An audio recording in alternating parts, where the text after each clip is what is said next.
Make sure you're subscribed with notifications on.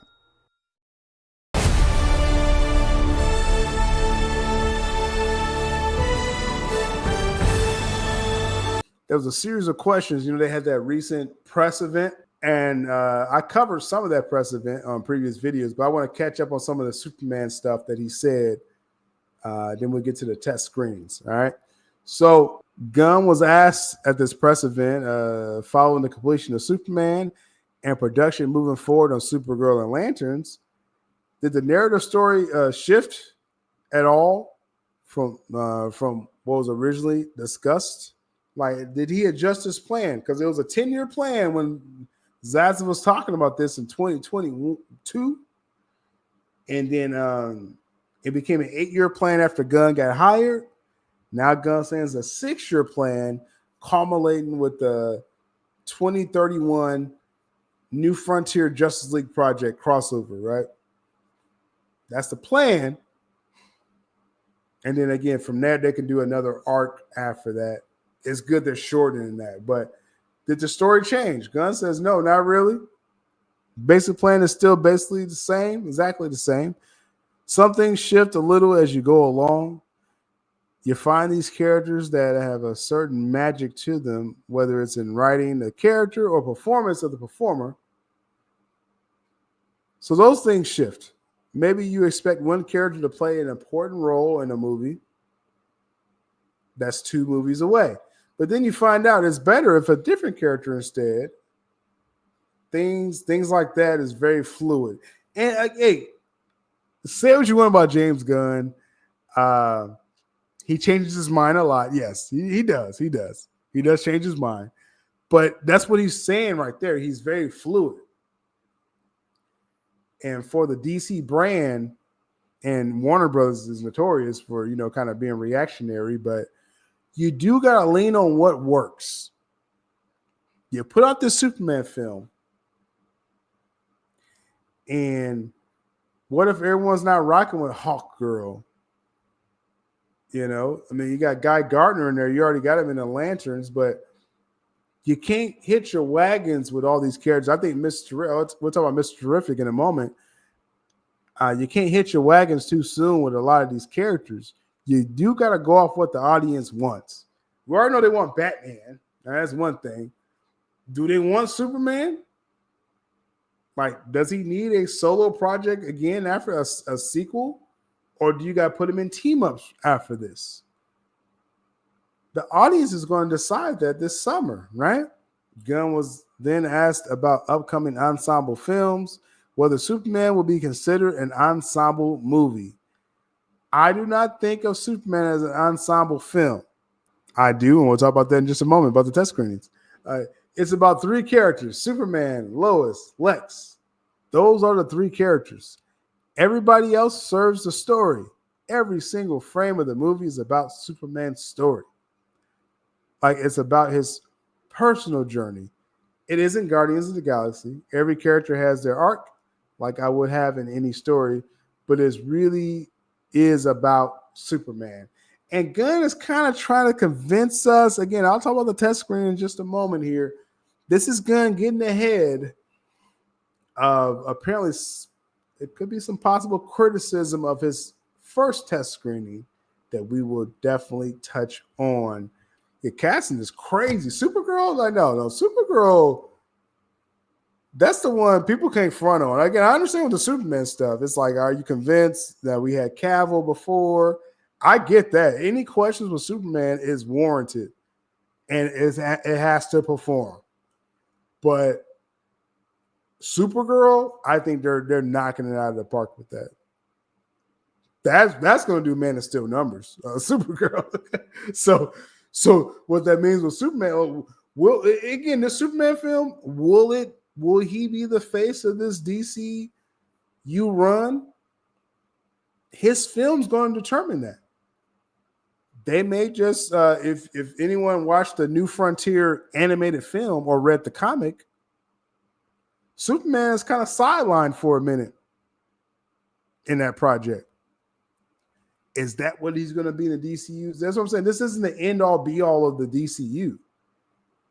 They got a wave of projects coming out. And if Superman doesn't work, Corn Sweat Superman, if he doesn't work, then he just doesn't work. He'll probably just cameo if this film doesn't work after this, right? So we'll see. We'll see. Like I said, I'm open to all opinions with that. Let's go into the test screenings, right? Let's talk about this. Gunn went there. So let's talk about it. Superman test screening. So a few months ago, there was different reports about Superman test screenings, right? Different reports. People talked about was it positive or negative? You had obvious farmers on Twitter trying to farm engagement off of it. So that's one thing, but we're not going to talk about Jeff Snyder too much. So people was, again, trying to say it was a negative test screening, that first screening. That first test screening, and again, there were multiple screenings. So let's make this very clear. That first test screening was, again, handpicked audience. All these were handpicked audiences. It could have been about 3 test screenings, as far as I heard.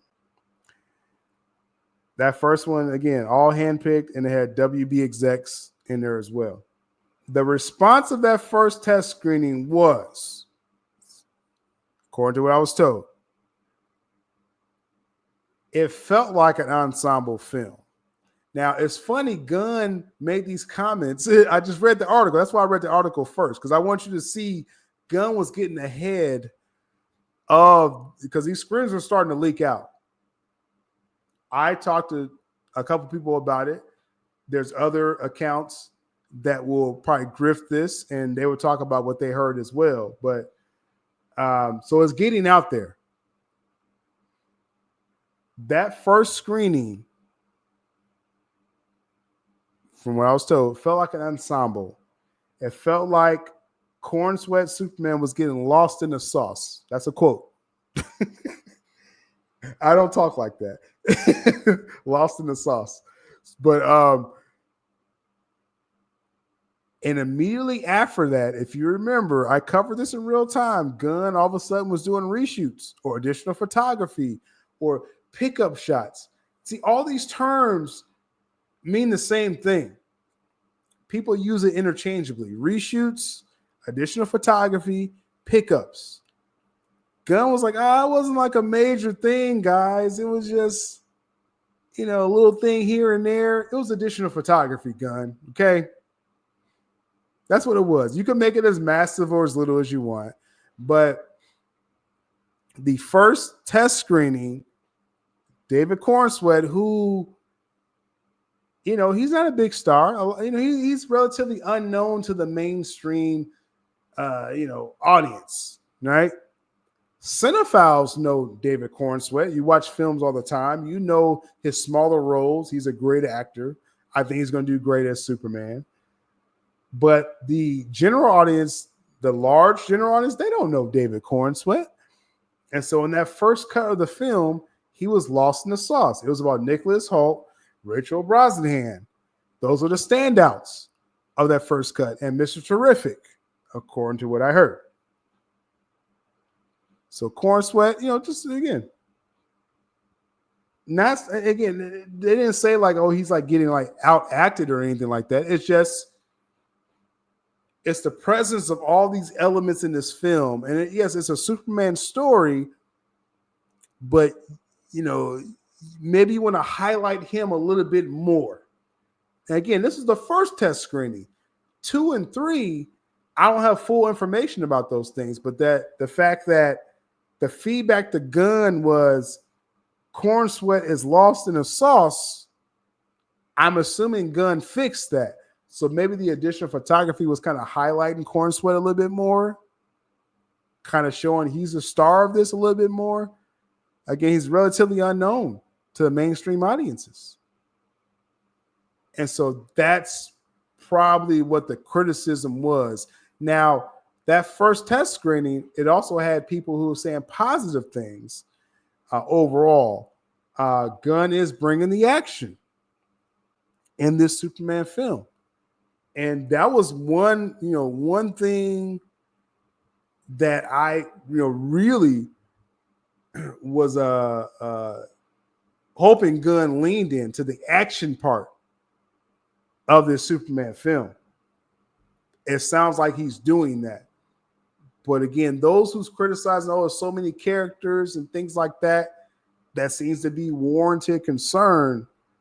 But again, it's not a diss with Corn Sweat. It's just that everyone is bringing it. Nicholas Hoult, Rachel Brosnahan, and Eddie Gathegi as Mr. Terrific. Those are the standouts of this film. Corn Sweat, we just need you to keep up with them, right? Superman. And will the reshoots have the reshoots or additional photography address that? It sounds like it has, but I don't get full details of the second and third screenings. This is just about the original. You got Shin here saying Twisters and Pearl is all I've ever seen him from. Yeah, and that was Twisters was a very small role. He played a jerk in Twisters. That didn't win anybody over. It just showed his presence in Twisters. He's like, okay, this is a big dude. Like he's like 6'4". And he has great presence. So as Superman, that could come across. And it just seemed like initially Gunn didn't lean into that. I don't know.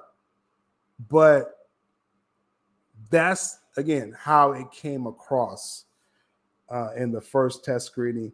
And I fully believe Gunn addressed that. If that was your biggest criticism of the first film, is that Corn Sweat is lost in the sauce, but Gunn's going to fix it, then yeah, I don't think he has that big of a problem. Again, Lois is very strong.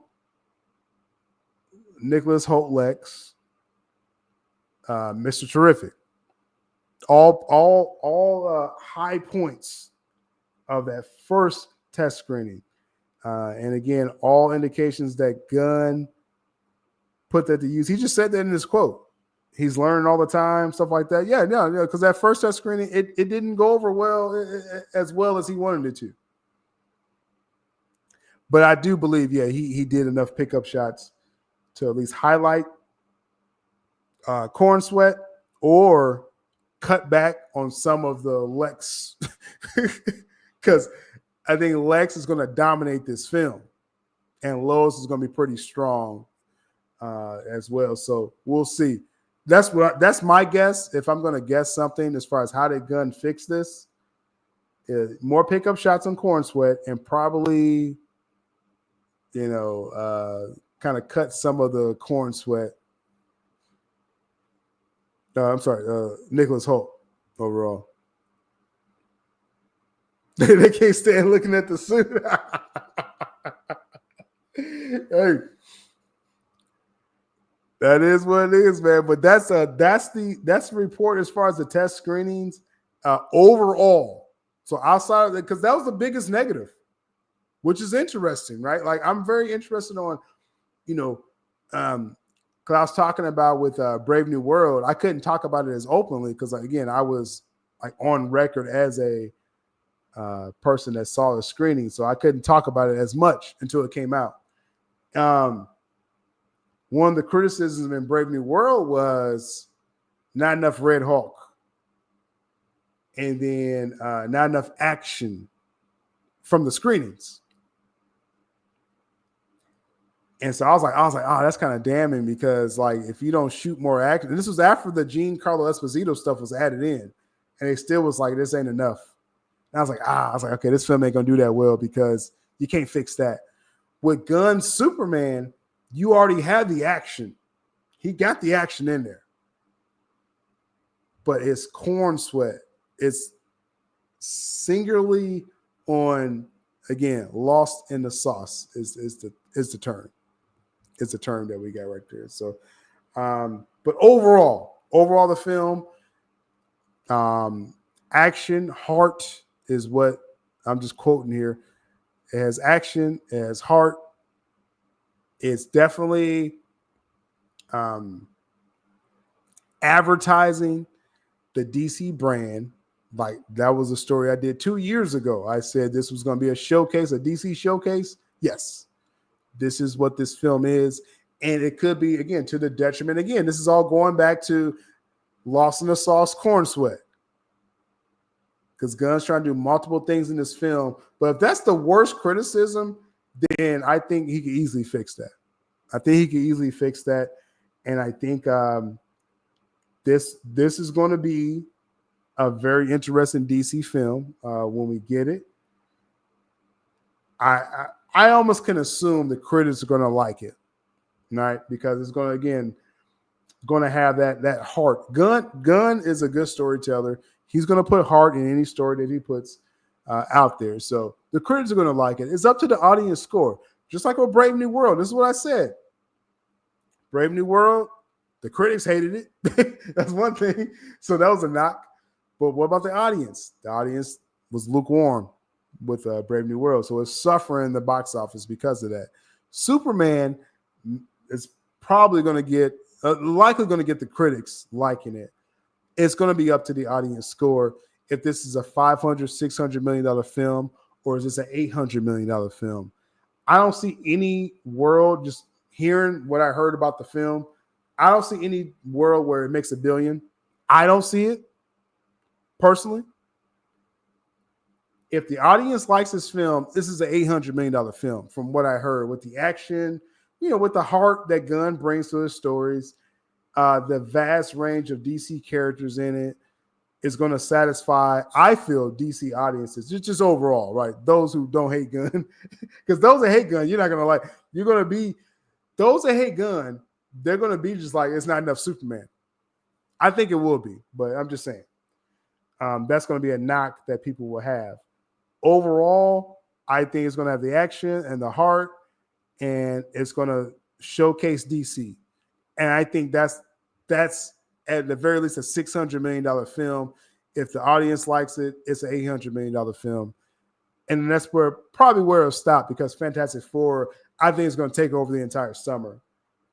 Side notes, Fantastic Four, that was the biggest trailer I ever covered on all of my platforms.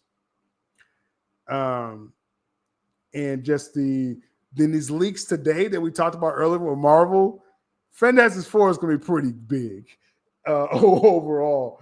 And if they even hint that RDJ will show up in any form or fashion in that film, it's doing $1.5 billion. So Superman's going to get lost in that, right? It just is. It's a bad month. I wish they could move this to June or something like that. But Gunn, he leaned into his father's birthday, July 11th, and a week after Jurassic World. It's a bad placement, but that is what it is. I think it can fight out and make some money. And then if the audience likes it, it's going to really make some money.